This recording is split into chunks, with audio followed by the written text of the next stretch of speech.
Today we're going to be doing a prediction between the current Vice President of the U.S., J.D. Vance, on the Republican side, versus one of the congresswomen from New York and one of the top 3 or 5 candidates for the Democratic primary in terms of likelihood, AOC.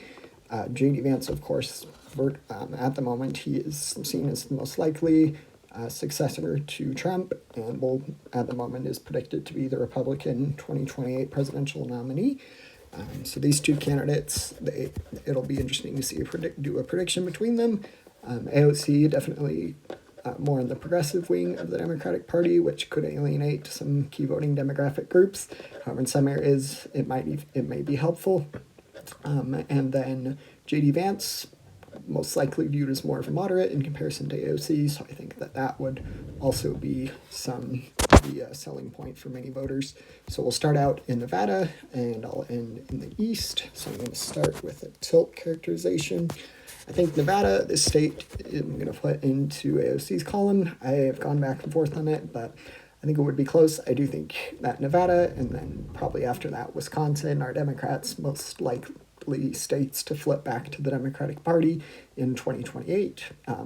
Depending on the candidate, that has very varying likelihoods.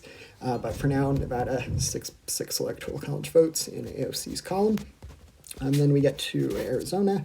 Arizona, I'm going to put in the tilt. I might even be willing to do it in the lean category. This state went to Trump by a lean margin in 2024. It was the only of the core 7 swing states that were that decisive of a victory for Trump.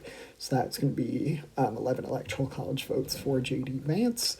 And then the district here in Omaha, I had it as lean blue. I'm going to downgrade it to tilt blue. So that's nonetheless one more electoral college vote for AOC. Bit of an interesting case there. And then we'll go to the Rust Belt. So I think in the Rust Belt, Wisconsin is probably the second, maybe the most likely state to flip back to the Democratic primary, that being a state that Trump won in 2024, which of course was all the swing states, except for the congressional district there in Nebraska. So that is going to be 10 electoral college votes for AOC. And then I will go to Michigan. I think Michigan and Pennsylvania most likely would end up in the Republican Party's column. Generally, the Rust Belt votes together, but for now I'm going to split them up, resulting in 11 or 15 votes from Michigan, and then 19, the biggest swing state electoral prize of Pennsylvania, also going for J.D. Vance.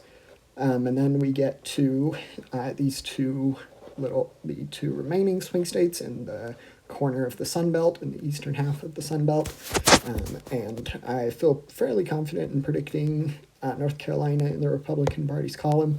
This state it is a swing state, but hasn't voted for a Democrat on the presidential level since Obama in 2008, if I remember correctly.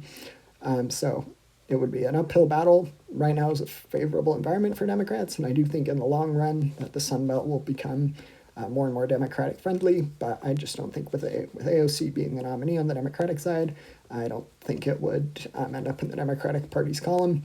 And then, so that right there is enough electoral college votes for J.D. Vance to win the presidency at 280, but I think that he's going to get another state, so I'm going to go with the state of Georgia, also in the tilt Republican Party's column. So that is going to result in 296 electoral college votes for the Republican, J.D. Vance, to 242 for the Democrat, AOC. So I'm not necessarily predicting either of these candidates actually end up being the party's nominee, but nonetheless, fun to do a hypothetical prediction. And don't forget to like and subscribe. Thanks. Bye.